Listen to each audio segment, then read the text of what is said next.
Yonta pravesha mama vachamimam prasuptan sanjeevayat akila shakti dhara swadhamna anyam shahasta charana shravana tvagadim pranan namo bhagavate purushaya tubhyam katanchana smrite yasmin duskaram sukaram bhavet vismrite viparetam syat Sri Chaitanya namamitam.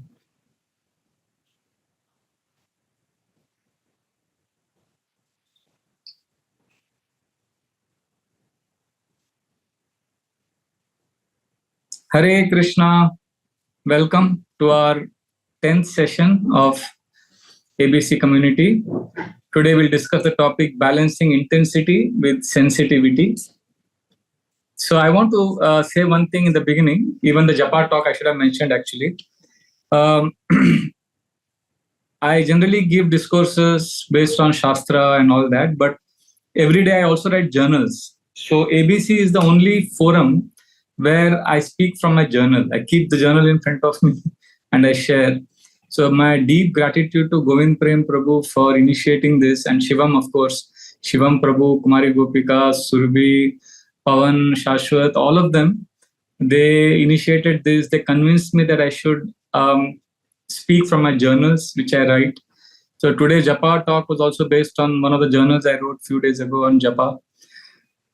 So this is a great forum for me because I get to speak what I have digested or what I have accepted internally from the scriptures, which I put it on my journal. So if you see some things are not exactly conforming to the conventional things that you have heard, please forgive me. Please know that I am willing to be corrected, and you can always privately write to me that this is not Shastric. But I've seen that journal is a space where your inner belief and value systems mix with the scriptural understanding, and it creates a beautiful realization. So I'm going to share from my 2 paise worth realizations because this is a forum where I've been given this liberty by Govind Prem Prabhu. Thank you all for joining. Hare Krishna. So today's topic is balancing intensity with sensitivity. Now, let us first understand what we want in life.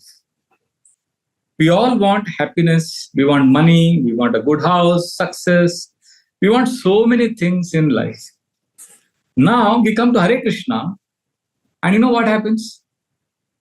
We seek the same things, but now we have some additional things also we want. Like we want peace, clarity, perfection, taste in chanting, love of Krishna.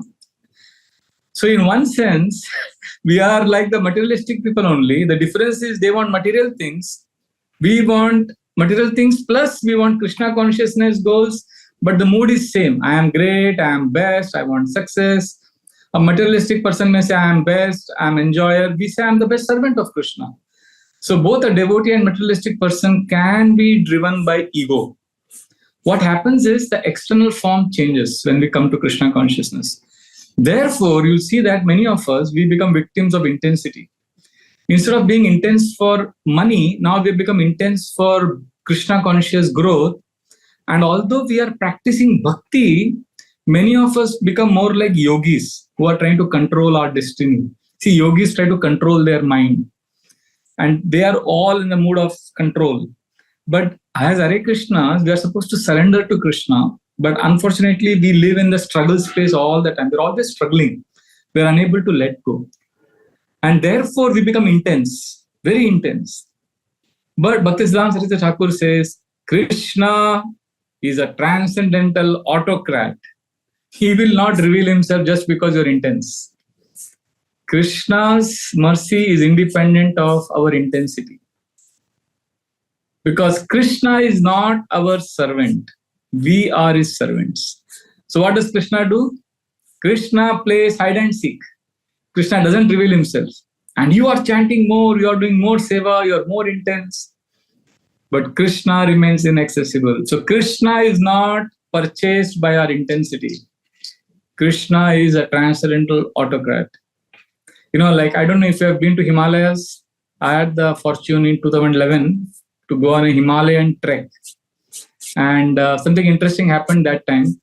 There was a mountain, some peak was there in front of us, huge, beautiful mountain. And our yatra guide, Jagannath Priya Prabhu, he told me, Prabhuji, we'll walk there. It will take us 4 hours. I said, 4 hours? This is so close.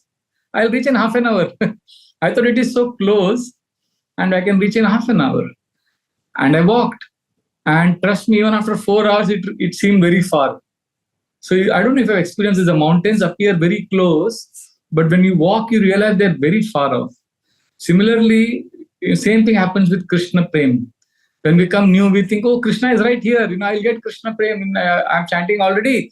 I'm in Adho Shraddha stage. I'll come to Bhajana Kriya. Then I will become pure devotee. I'll go through Anartha Nivriti. And by 2030, I will become pure devotee. We have made a plan mentally. But Krishna remains far. And what we do, we keep struggling. And that struggle leads to frustration for many devotees. And they land up seeking sense gratification. So devotees live in two houses, sense gratification and struggle. We are ideally supposed to be living in which house? The house of shelter, the house of surrender. But instead of surrender, we toss between sense gratification and struggle. And when we surrender, that's when Krishna takes charge of the chariot of our lives. So this intensity, therefore, leads to what we call insanity. Insanity means this intense struggle. We go crazy. See, we began with intensity in material life and then intensity in spiritual life. And after that, we seek sense gratification. Basically, we go through cognitive dissonance. We get frustrated. We feel stupid. Many devotees have told me, Prabhu, I feel I'm stupid. I'm so horrible. Actually, there's a nice word coined by one French Nobel laureate, Albert Camus. I hope I pronounced his name rightly. So in college, we had his books. He was just, I think, the age of 46, he died. But at the age of 40 or 43, he got a Nobel Prize for philosophy or literature. So he coined the word absurd. He said, oh, everybody is suffering from absurdity. We all feel life is absurd. Life is insane. There is insanity. So what happens? How does insanity take birth? How does absurdity in our life take birth? It takes birth when two realities come together. And I know many devotees can relate to this. So I'm sharing with you. This is a reality for many, many, many devotees, especially those who are working hard in the corporate sector, those who are trying to achieve some success, stability in financial life in their home front. They go through this absurdity or insanity because of two realities come together. Just like, a child is born when a husband and wife come together. Similarly, when our aspirations, goals, desires, meaning and purpose, which is one thing, that comes face to face with the universe, with the what you call law of karma, whatever. And this universe is silent. It is indifferent. It is chaotic.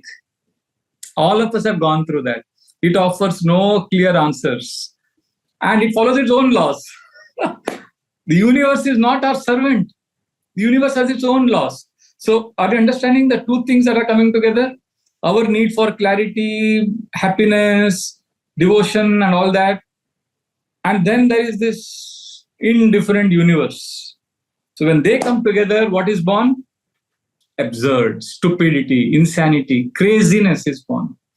That's why, I don't know if you've heard this, Srila Prabhupada often says, it's funny, because Srila Prabhupada was from Bengal, so he knew Hindi also. So in some of his lectures, you see English sentences, which actually he wants to say in Hindi, but he says in English. Like, in Hindi we say, Krishna tumhare baap ka naukar hai kya? That's what we would say in emotion. So I have heard Prabhupada's lectures in America, he's saying, so Krishna is not your father's servant. So when Prabhupada says that, I start laughing because in English, it doesn't make, I don't think there is in English, there is a saying like that. God is not your father's servant. But Prabhupada says many times, so God is not your father's servant. You can't demand from him. So material nature is also not our father's servant. Material nature is not our order carrier. Mahadevi, we can't order her. She's Krishna's servant. Maya dakshena prakriti suyate sa characharam hetuna nena kaunteya jagat viparivartate. Krishna says, Maya Devi is my servant, not our servant. But what happens? We have many ambitions in this material world, which is like a yogi who is a controller. So we are all, unfortunately, we are yogis who have worn the disguise of a devotee. We want many things. We want to control the universe. But the universe is silent. And the universe has its own plan. It seems to have nothing to do with my desire. So this absurdity is born because of the confrontation between this human need for clarity, stability, success, money, and all that, and an unreasonable silence from this world. We are insignificant. We are treated as insignificant by the material energy. I'll give a practical example. See, many of you are grahasthas here. Please tell me if you relate to this. Okay, so one grahastha I know, the dear friend of mine, he wanted to chant. He said, Prabhuji, I've organized my life in such a way that I can chant, I can study, I can have peace, and I can do more bhakti. So what happened? He planned all this, and after 2 days, he felt so sick that he had to be admitted in the hospital. So after 2 weeks, he got recovered. Then he came back home, and then he told me, Prabhuji, 2 weeks I was completely chaotic, but now I'm organized. Now I will organize my life. So after 2 weeks, he started. Then suddenly his wife got sick. So he had to rush to the hospital, and for the next 2 weeks, she was in the hospital. So finally, his wife was okay, he was okay. Then he came back home. He said, now I'll organize my life, I'll chant more, I'll do everything. And suddenly his daughter, he discovered on his daughter's phone some pornographic things because one boy in her class did something. So he was so disturbed. He went to the school, fought with the principal, and a lot of drama. And finally, that took 2 weeks to sort out. So finally, that issue got sorted. So then he sat down, okay, now I will organize my spiritual life. Then he got some legal notice because of some family dispute, some property dispute. So then he's sorting that out. So one thing and he's trying to solve, then another thing, then another thing.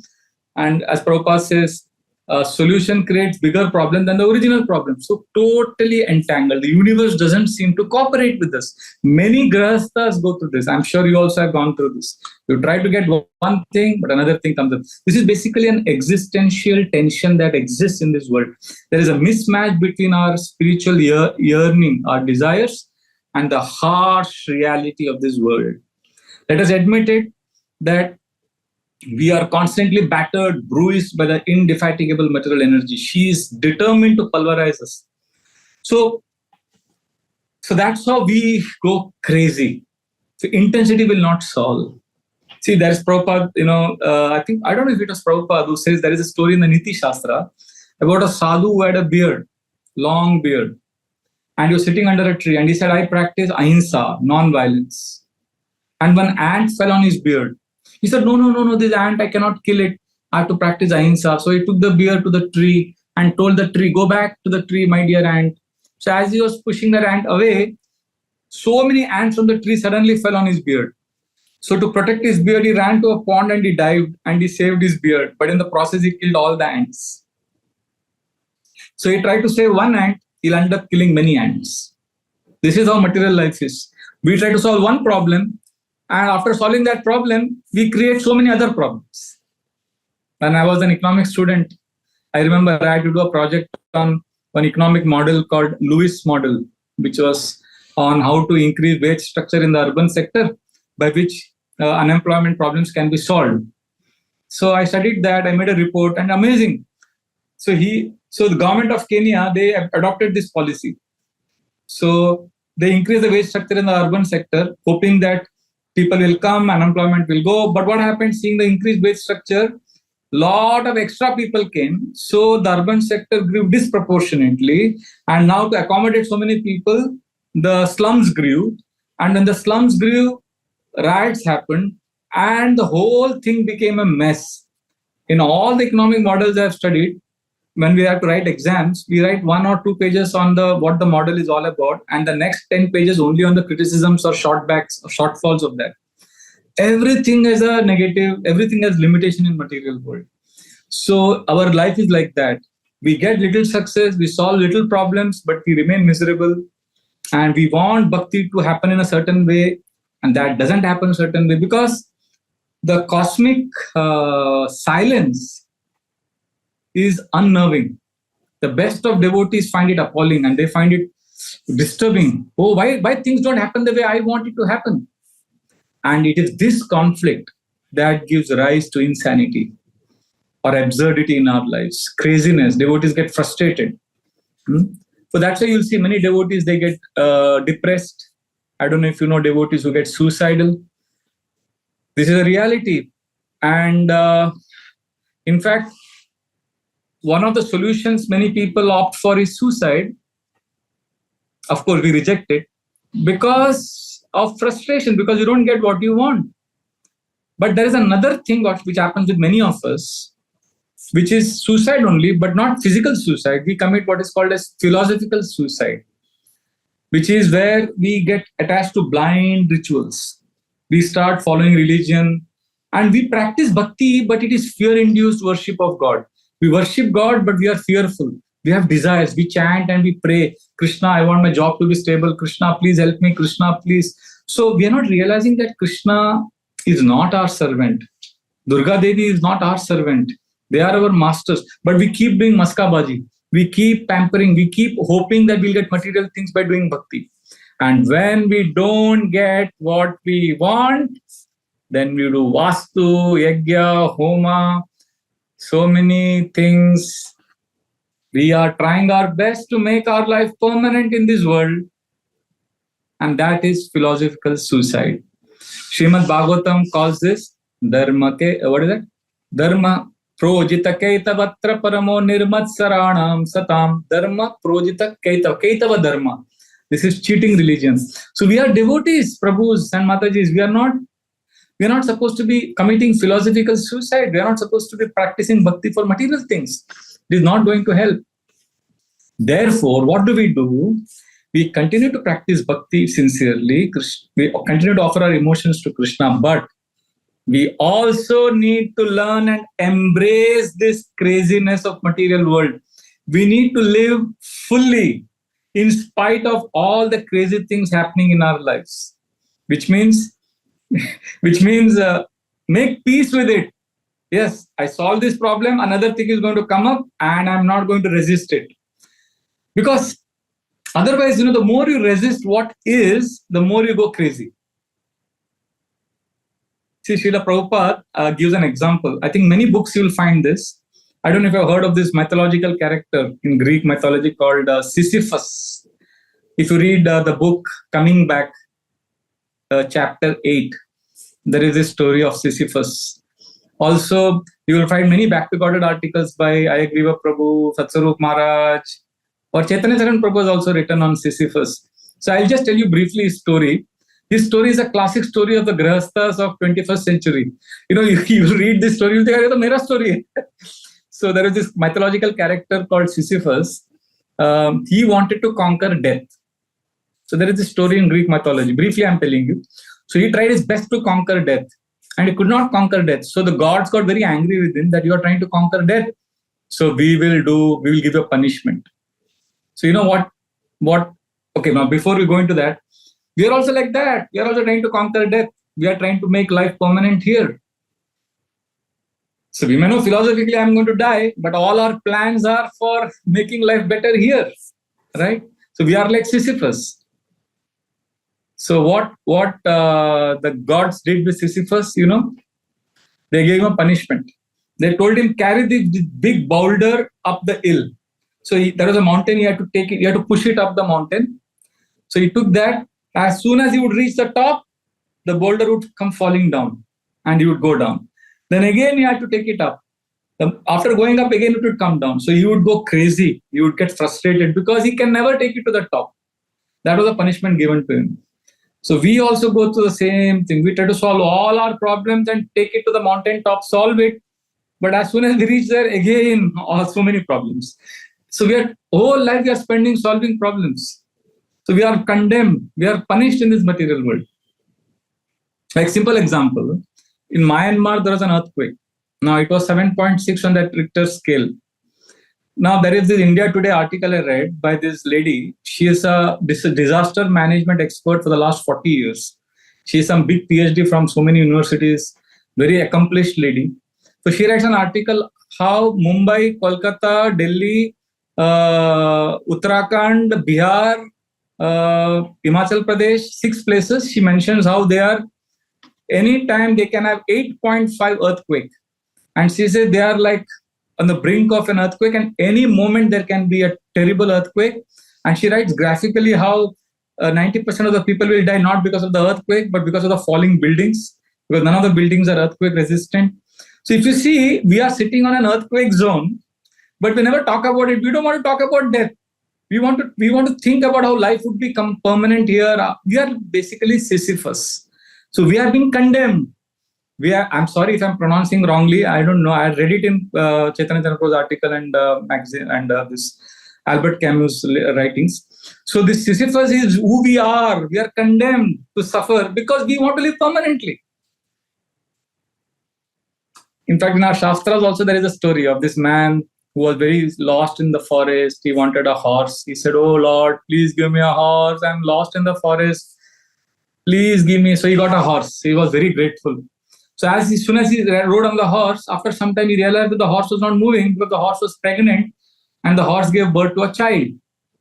And when the child was there, the horse refused to move. So then he had to carry that baby horse on his shoulder and he had to walk along with the horse. So then he got a realization. I asked for a horse so that I can get help. Now I am carrying the horse with me and I'm still walking. So this is our life, So we are struggling. So what is the solution we are offering is, instead of getting intense in our lives, we need to, first of all, we need to enjoy that struggle that we are going through. Then that intensity, that craziness will go away.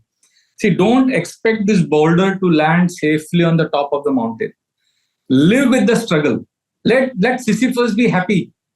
Make peace with the journey of the struggle.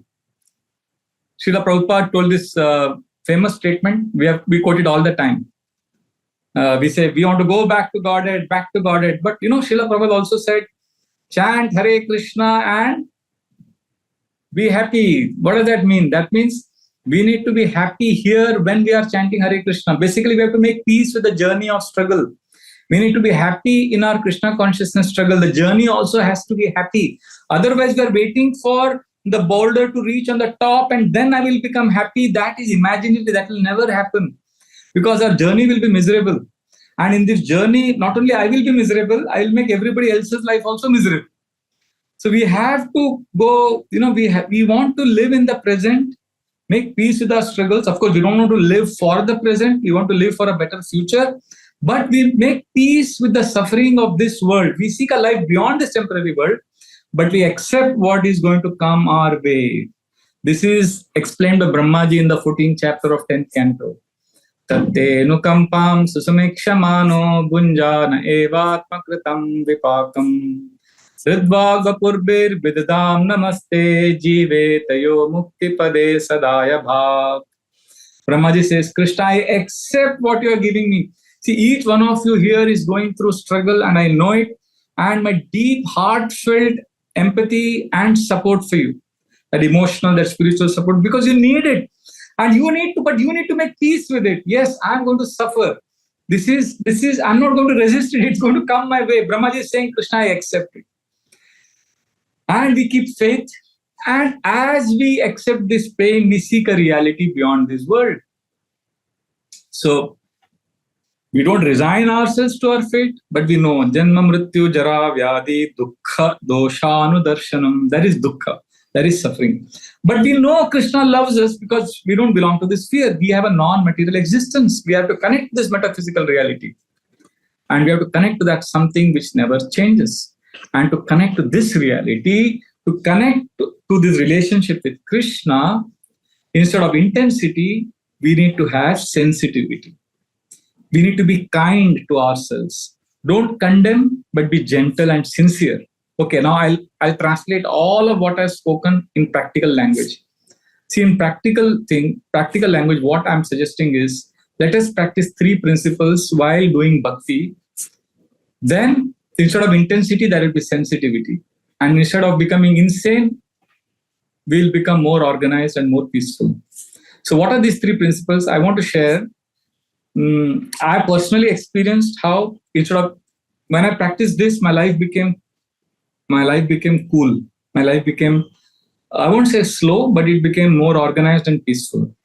So I learned these 3 principles on a Himalayan journey with our Jagannath Priya Prabhu in 2011.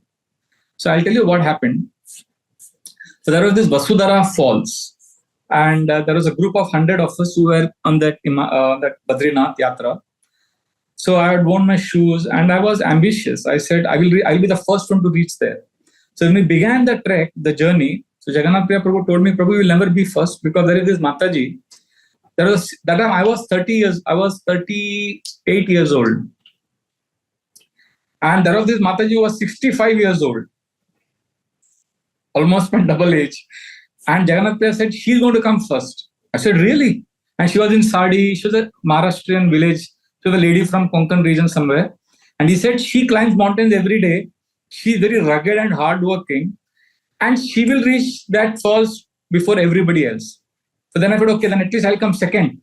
He said, okay, you can try your best. So I wanted to come at least second. There were 100 of us. So I began the journey. So as I began, I walked very fast. But after 10 minutes, I got exhausted. And I was sitting on a rock. And Jagannath Priya Prabhu was organizing everything behind. He organized everything and he was one of the last people to come. And he saw me sitting on the rock and he said, what happened? I said, Prabhu, I'm totally exhausted. I don't think I can come even anywhere in the top 10. I don't think I can make it. So he said, no, I'll teach you a technique. He said, you will be in the top 5. I said, really? But everybody's gone ahead of me, I told him. He said, no, just follow these 3 things. You will reach. You will go much faster than you imagine. I said, really? Tell me what are those 3 techniques? And trust me, those 3 techniques I practice for Himalayan journey, but it applies in our day-to-day life also. The first thing he said, walk not fast. You are walking fast. That was a mistake you did. So then I said, well, does that mean I have to walk slow? He said, no, don't walk slow. Don't walk fast. Walk at your natural pace. Find out what is your natural speed. Relax. You walk in your natural speed, not too fast, not slow. Very, very important. Then second thing he said, walk. When walking, don't look at others. Oh, they are walking fast. Oh, he's walking too slow. Don't compare with others. This is the second most important thing. And third, this was actually the most important. He said, don't stop, keep walking. If you stop, then you will not be able to again continue the journey. I'll repeat what he said. What is the first thing? Walk at your natural speed. Second, don't compare with others. And third, don't stop. I did that. You know what happened? I came second. I was surprised. I was tempted many times to look at others. But I kept saying, no, I don't want to look at them. Then sometimes I got a desire, oh, so many people are ahead of me. No, I said, no, don't go fast. Prabhuji has said, just walk at a natural speed. Don't compare. And sometimes I would be tempted to stop because it is tempting. There is some cold drink wala, there is some temptations are there. I said, no, don't stop. Just keep walking slowly but surely in your natural speed. As Chaitanya Charan Prabhu says, at your pace, from your place, you reach Krishna's space. Something like that. He is very good with words. So he says, at your pace you go and slowly, without comparing with others. And I did that and I came second. And when I went there, Mataji was waiting for me. She was smiling. Prabhuji, aap aa gaye. So I was like, my ego was hurt. But then I was better than the others. But still, if I'm thinking that my goal is to come second, then I've defeated the whole purpose. The whole idea is don't compare with others. Just walk at a natural speed. So I'll tell you what basically it means in our day-to-day life. First, in our spiritual, we are living part of a community, international society. I'm sure many of you have at some point of time become victims of comparison with other devotees. Oh, they are so nice. Their children are doing so much bhakti. Or I'm not going to temple so much. I'm not chanting 16 rounds. They got initiated. I didn't get initiated. So we need to stop doing this. We need to stop comparing ourselves with others and not be under pressure to chant 16 rounds, 64 rounds, 128 rounds. Find out what is the natural speed. For you may say, okay, Prabhuji, but how do I find out what is my natural bhakti speed? Wait. I offer you breathing, journaling, and praying techniques. Just breathe, relax. You will connect, you will understand what is your natural, you gravitate towards the equilibrium. That is one. Second, if you are feeling comparison thing is hitting you again and again, please start celebrating your own uniqueness. You are special. Krishna has made you very unique.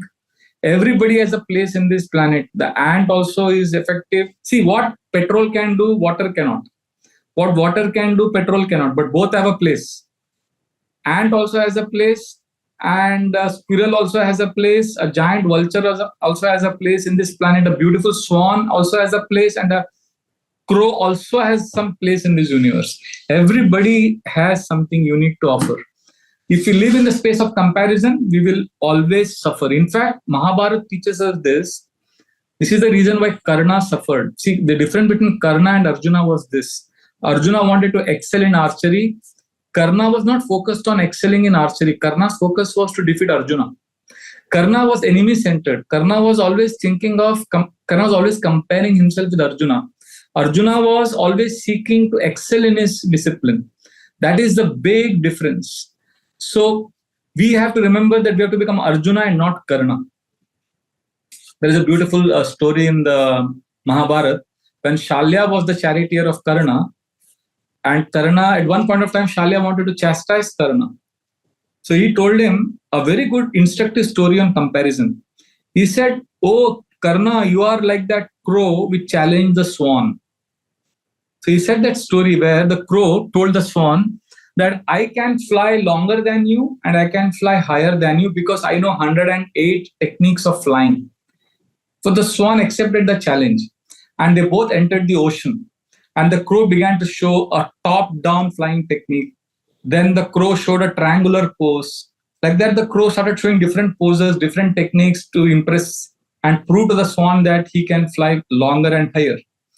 But after some time, the crow got tired and realized that this ocean is too vast. And the ocean is, I just can't cross this.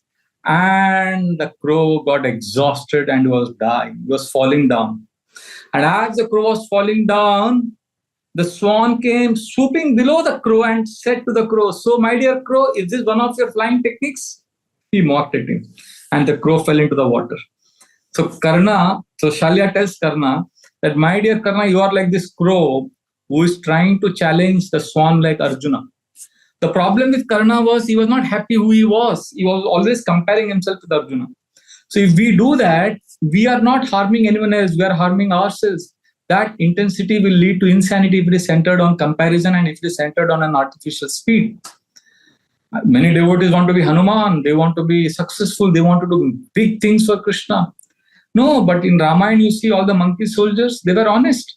When they were planning to go and rescue Mother Sita and find out Mother Sita's whereabouts, all the monkeys were honest. They all wanted to rescue Mother Sita, but they all said, "I can jump only 20 miles. Another monkey said, "I can jump only 50. Nobody was trying to be what they are not. So they wanted to help Mother Sita, but they accepted their limitations. So you need to know what you cannot do.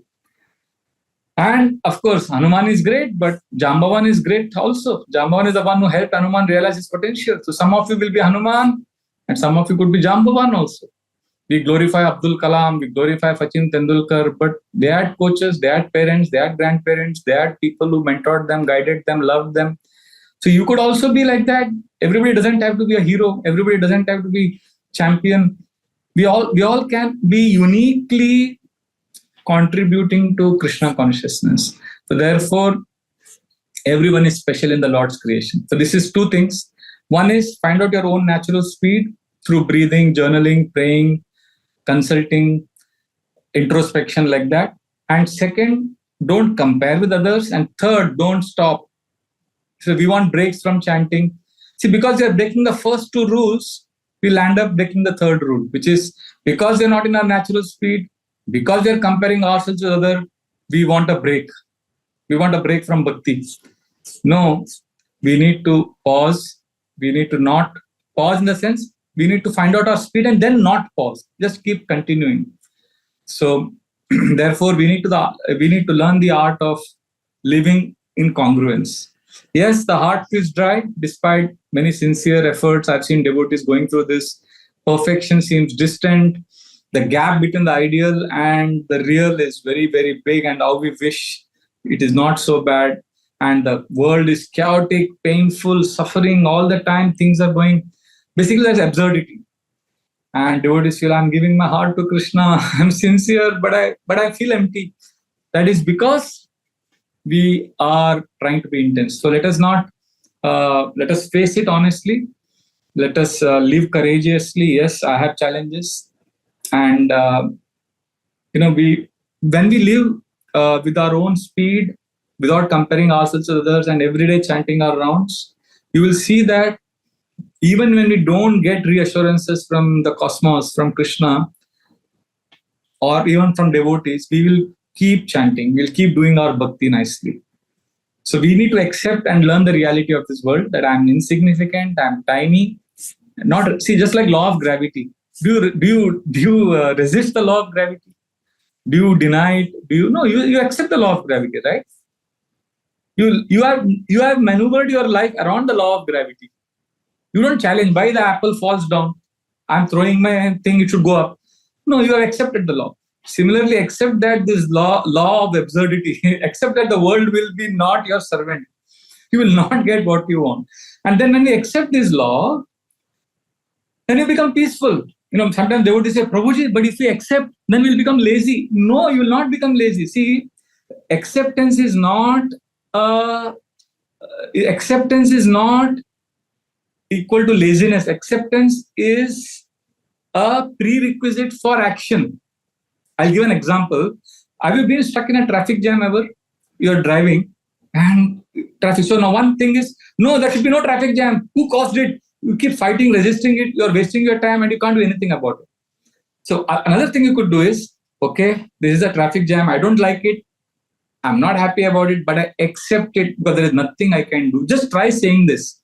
When you're stuck in a traffic jam, instead of resisting it and getting angry and being in denial that I'm getting late, I should have been in the meeting, I've got so many things to do. Instead of getting all this mental hang-up, just pause, breathe and say, I accept this traffic jam. I may not like it. I don't like it, but I accept it. I can't do anything about it. The moment you say it, you'll become peaceful. And then you'll be able to hear some lecture. You'll be able to learn shlokas. You'll be able to make some important phone calls. There are so many positive things you'll be able to do when you accept that you are in a traffic jam and you can't do anything about it. If you don't accept it, then you will not be able to do anything else also. And you're anyway not reaching your destination earlier. You're either way frustrated. So don't resist what is. Something is. A reality, if we resist, we suffer more. Therefore, intensity without sensitivity leads to insanity. But intensity plus sensitivity will give birth to sincerity. And that will attract Krishna's mercy. So therefore, we need to accept. And when we accept these laws, we develop what is called as, I've spoken about this, we accept self-irony. Devotees start laughing at themselves. They realize life is not always logical. I'm not always noble.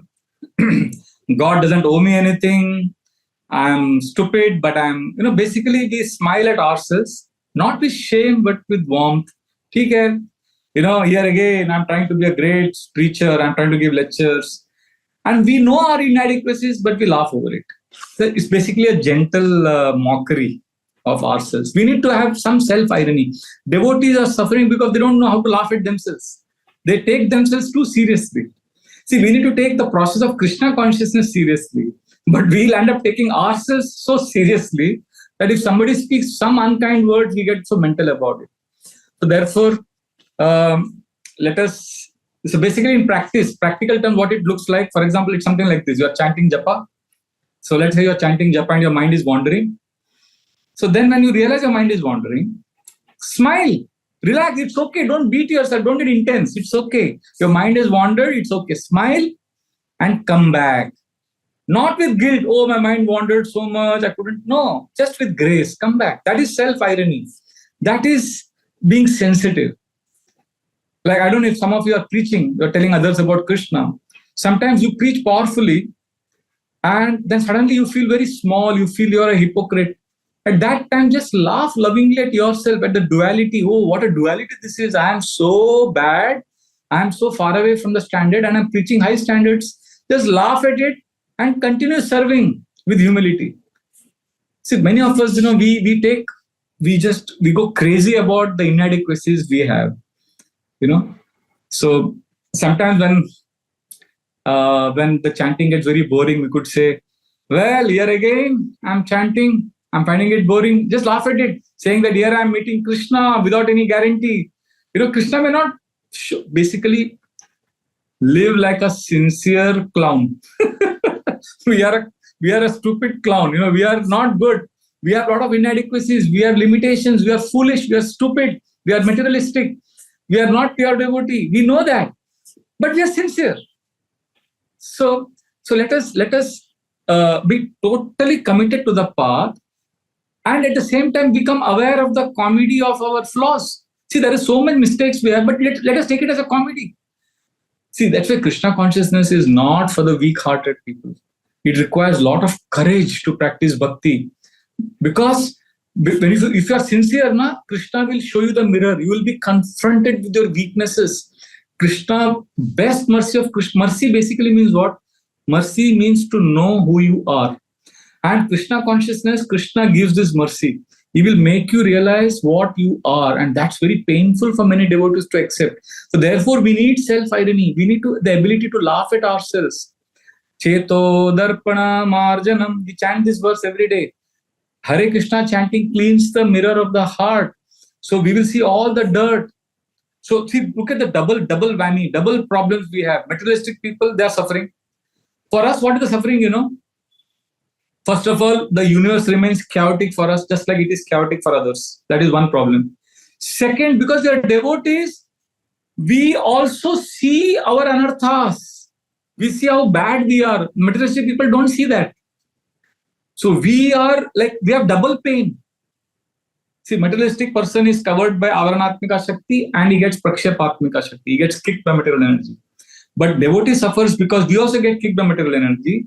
But we also have to face our dark side. And Krishna seems to be silent. So therefore, it's not easy to be a devotee. So we get desperate. And then we go to devotees and say, give me some pep talk. We want motivational talks.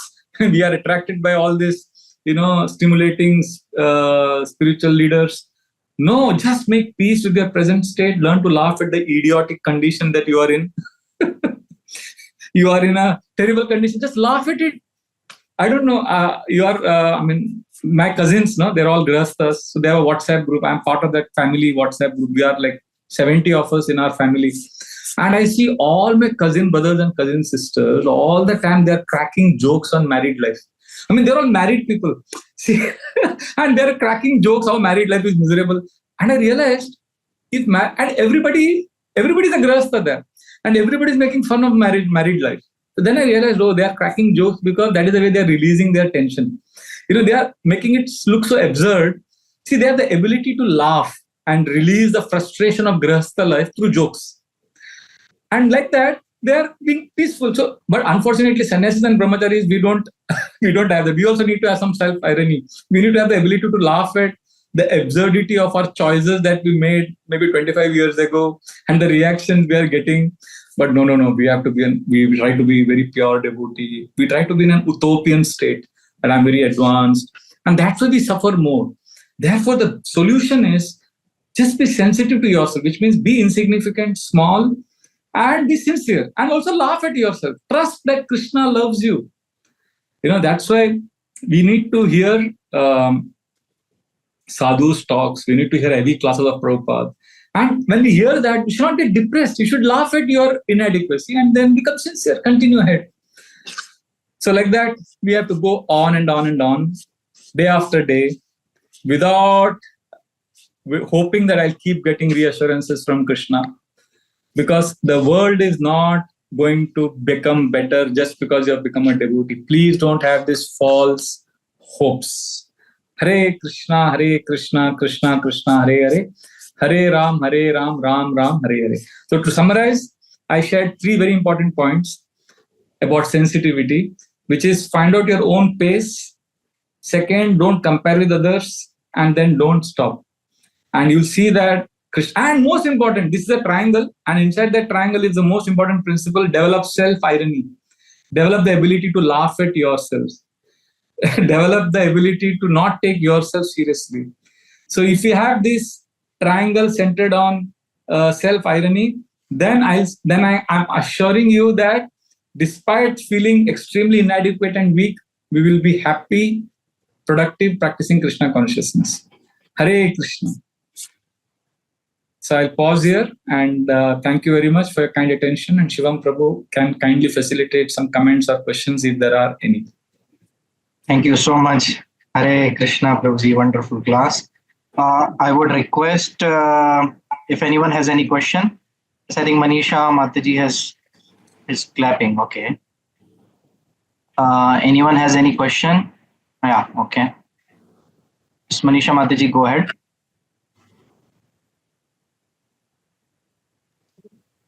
I just want to say that it was a wonderful class. That's it. Just so enlightened. Thank you. Thank you so much, Mataji. Yes, Indu Radhika Dividasi Mataji, please unmute yourself and ask the question. Hare Krishna, Prabhuji, Dandat Pranams. Prabhuji, wonderful session actually. But I was just thinking, do we have an option, Prabhuji? We have no option only, no? Like you told actually how we can, in the sense, smoothly how we can take our life plus do our devotional service. But I was always keep thinking that we don't have any option. We have to face the struggle. And we know that what we want, we are not going to achieve. But we have to satisfy ourselves and keep moving on, isn't it, Prabhuji? That was one question I was having. And another, you were telling Prabhu that we should surrender ourselves to Krishna and allow him to be the drive the chariot of our lives. I just wanted to know even how to go about that.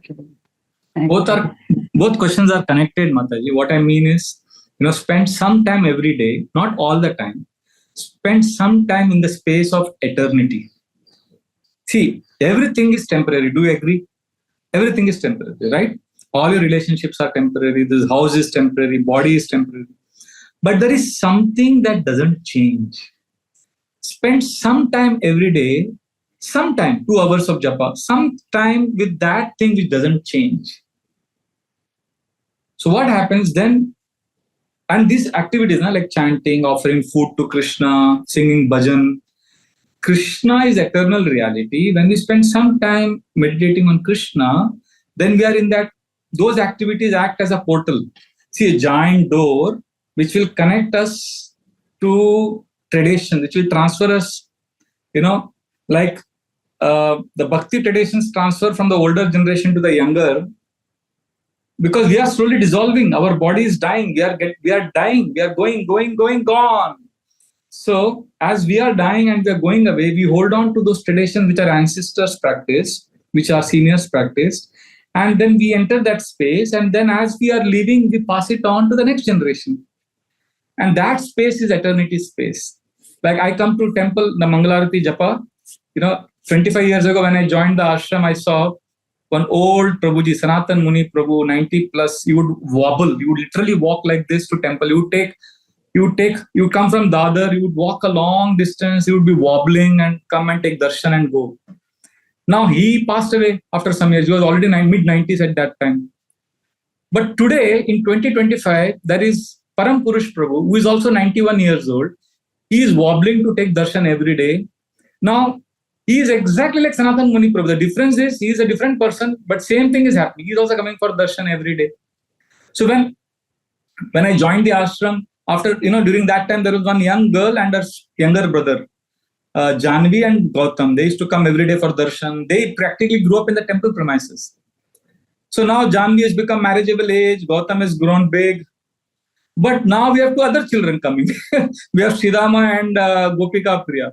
Now I see them as 25 years old, was a different child. There was, when I joined, there was Abhiram Gopal Thakur Prabhu, he was Vanaprastha, elderly gentleman, 65 plus, chanting, coming to temple. Now we have Vraja Krishna Prabhu.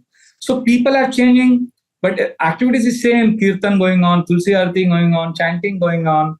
Everything is same. When I was young, the white brahmacharis, we were in white, we would to jump and dance. And the older brahmacharis would be sitting in the back, in the bench.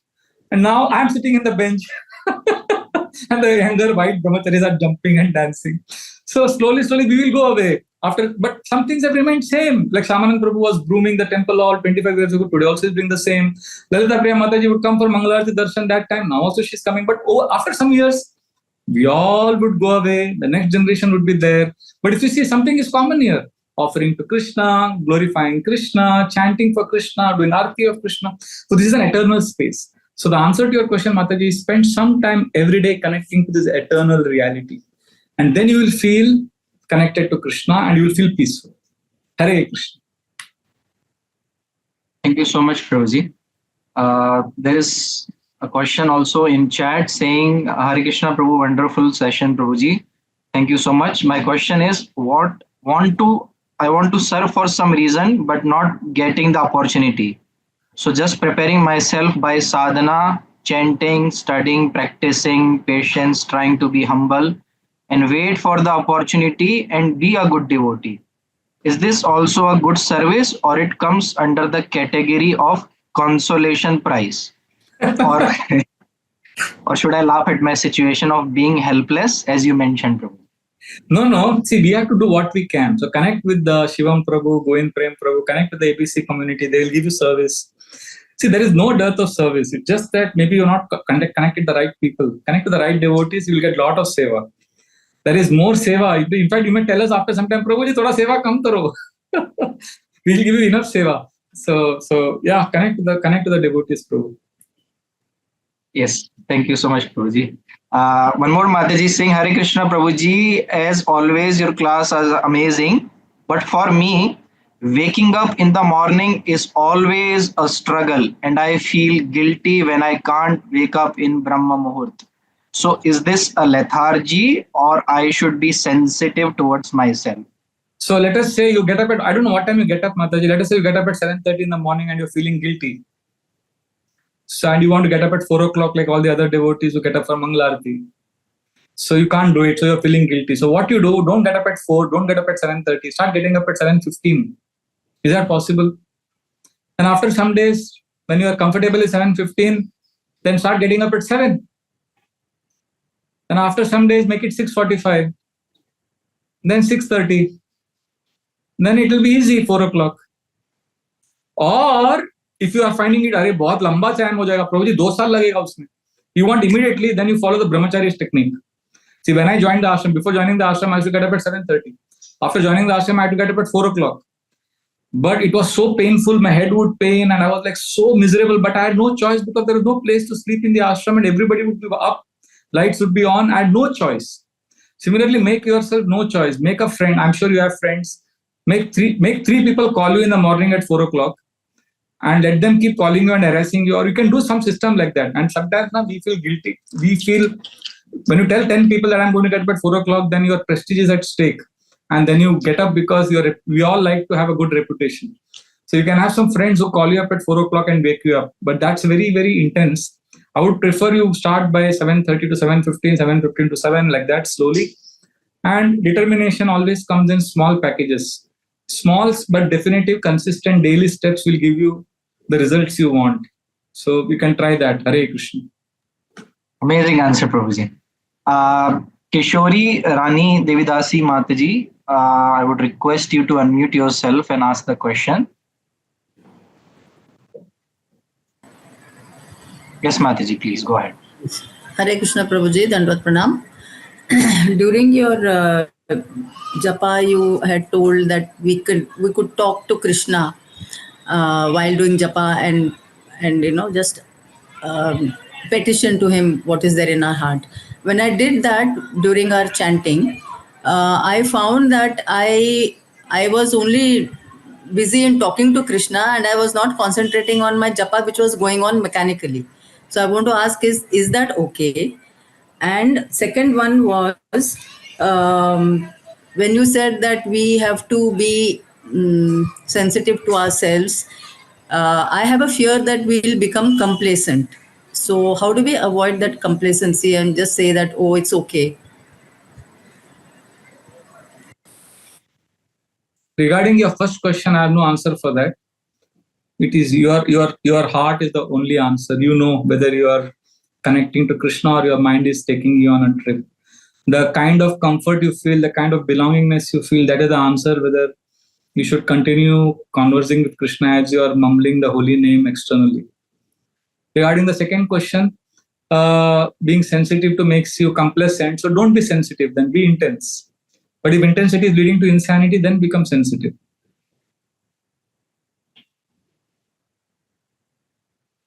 Okay? Hare Krishna. Yes, next question is from Janand Shah Prabhu. I would request you to unmute yourself and ask the question. Hare Krishna Prabhuji, thank you for the amazing class. Really grateful. So Prabhuji, you told about comparing. So I have question regarding that. So as we know that we should live in association of devotees, but when we start living in association of devotees, we start comparing with devotees. Like he's doing more book reading, and there is some competitive spirit and some competition. We have sadhana scores, and sadhana score has means they are displayed. So means then afterwards we try to means increase our speed. That first point you told na, means regarding natural speed. Then we try to increase that speed. Means we are manipulating that speed. So and after that also we get depressed. Like means I am not able to do. And from your lecture, I means you told that Krishna has non-judgment acceptance. We know all these things, but still we are in that comparing zone and trying to manipulate our speed, and still then we are miserable. Sometimes we are taking shelter and not means. Can you please? So can you please what? I can hear you more. What do you want me to do? Means how to means we know that Krishna has non-judgmental acceptance. We know Krishna is means accepting all the devotees, but still we are comparing. Then how to means do that? See, we keep comparing despite that's why we have this class. Na? Why I gave examples from Mahabharata. I gave example from Ramayana today. So now you have to hear these examples and implement. How can, if you're still comparing, that means you are really suffering from lack of self-worth. So start writing one page every night before sleeping, all the good things you did today. Start writing a love letter to yourselves. You write like this: Dear Jananda, you are such a good boy. You are so kind to others. You play mridanga very nicely. You are one of the best devotees in Latur. So start. I know, Bapre, this is a very controversial thing. I'll land in trouble. मेरे ऊपर फतवा जारी हो जाएगा कि Vraja Bihari is making all Hare Krishna devotees narcissistic and proud. No, but because you are unable to stop comparing yourself with others, because you are finding it very troublesome and depressing. So I'm saying, start appreciating yourself. Start saying some kind words about yourself. But be grateful. If you're grateful, then self-love will not lead to pride. If you are not grateful, then even if you are humble, so-called humble, you'll be proud. You'll be proud of your humility. So therefore, always give credit to Krishna. Remember Krishna and appreciate the good things. You have something good in you. I can speak a lot. Now you get embarrassed. I love you. It was love at first sight. I still remember where I met you first time, Jagannath Puri, what happened. And you and your brother have charmed my heart completely. So मेरा तो बहुत बार इच्छा होता है to kidnap you and bring you to Mumbai and keep you locked in my room, in my ashram. So there are so many good qualities in you, but you are not able to see it in you. It's okay. We should be humble. We should not see good in ourselves. But if you are unable to stop comparing, if you are getting depressed, then you start writing secretly one letter about yourself, some good things about yourself. Then you feel good and be grateful to Krishna, because Krishna has given you those good qualities. It is not because of you. And then when you are grateful, you will be humble. Is that okay, Jayanand Prabhu? Don't share this with anyone. Huh? It's a secret. Okay. Self-love is important for devotees, actually. Those who are getting constantly depressed, they should write one letter as if they're writing to a best friend. Imagine you are not Jayanand and you have to write a letter to Jayanand. How will you write? Encouraging him. Okay. Hare Krishna. Hare Krishna. Thank you so much, Prabhu. Thank you, Jayan Prabhu. Prabhuji, there is another question. Hare Krishna and Pranam. My question is, should we try to force ourselves to follow Guru's instruction immediately, even if it feels unnatural or stressful? Or is it better to cultivate a deeper alignment first, even if that means some delay in following the instructions? How can we avoid offending while also being honest about my current level of realization and capacity, enthusiasm to follow?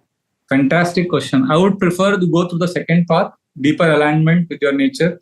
I can give you many examples of many wonderful senior leaders, devotees, who immediately did not follow the Guru's instructions or could not follow. Please remember, inability to follow is not a sign of insincerity. Inability to do something is not a sign of insincerity. Many times we think if I'm unable, that means I'm insincere. No. Unwillingness is a sign of insincerity. Inability is not a sign of insincerity. So you are unwilling, you're not unwilling, you are unable to right now. So get congruent. I know many examples. Bhakti Raksha Sridhar Maharaj was told by Bhaktivedanta Thakur to go to the West and preach. But he did not.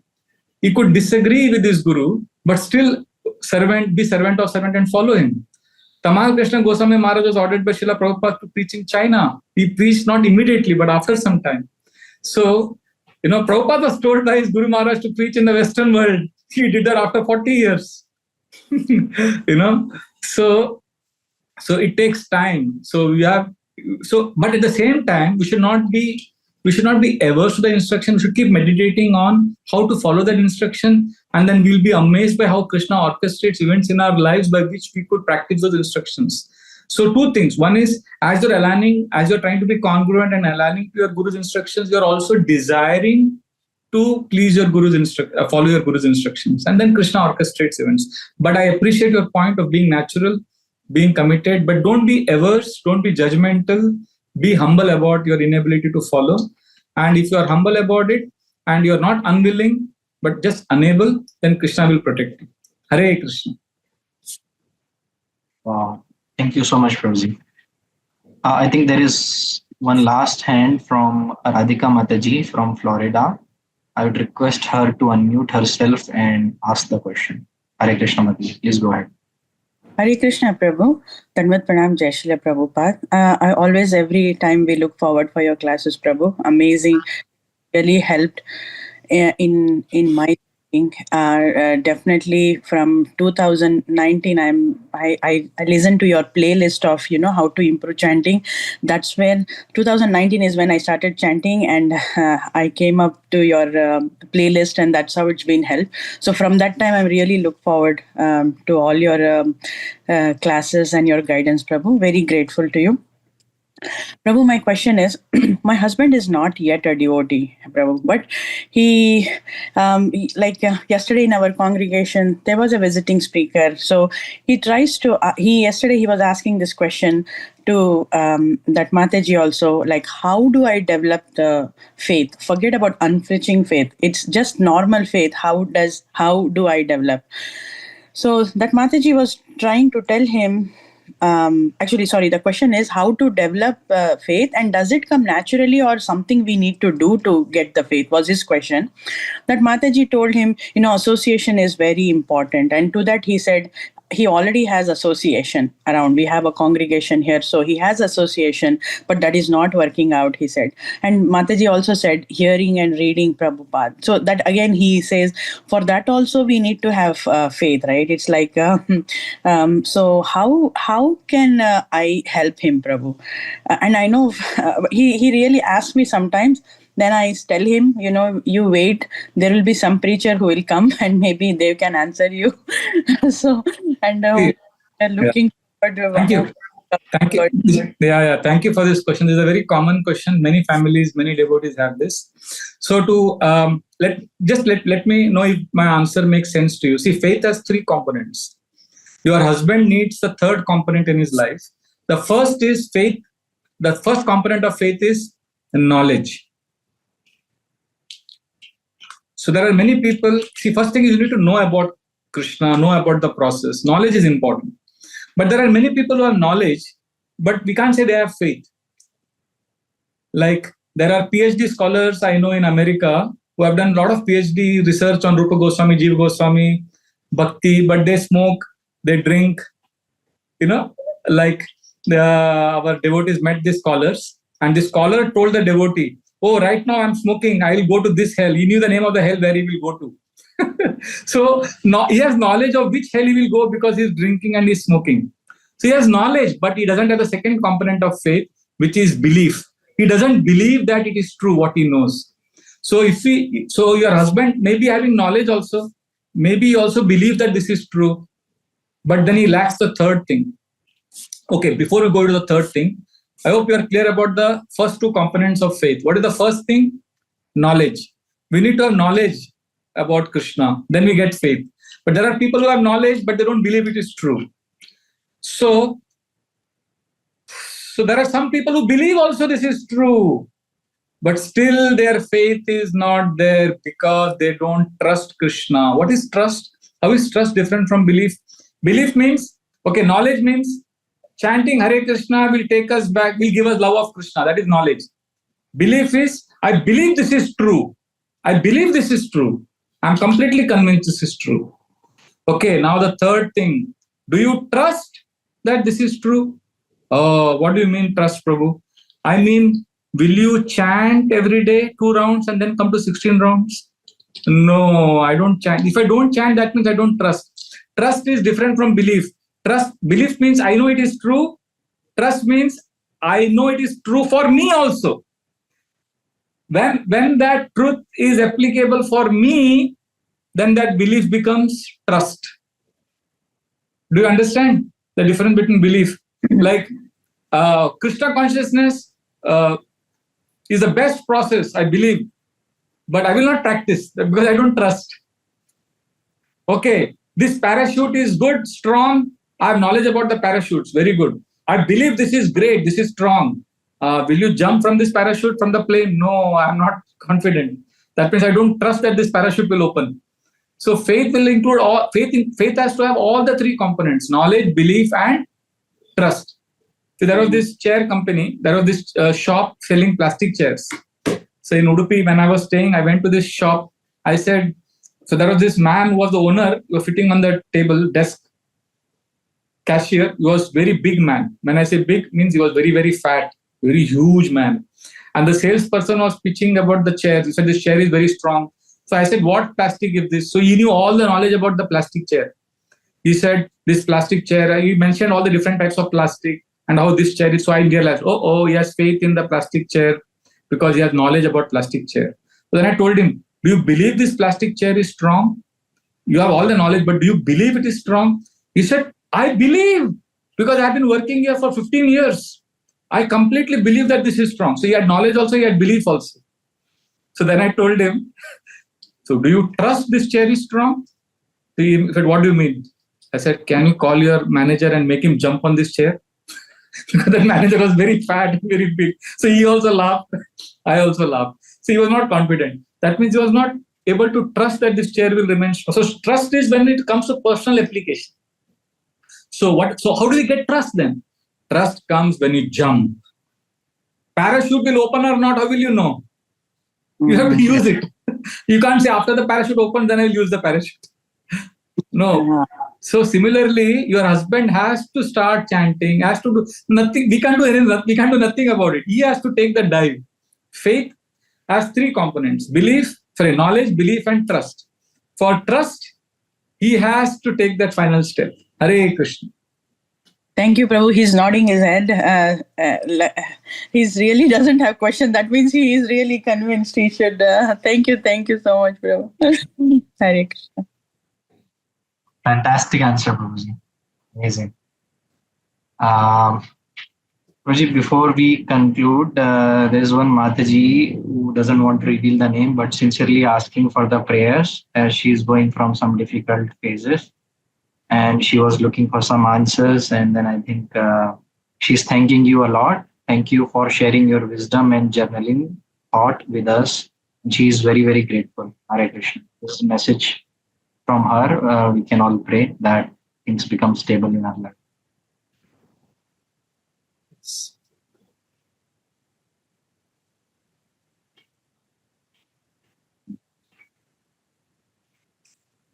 Yes, Prabhu, I sincerely pray that Krishna gives us the strength. Krishna gives you the strength to survive this phase.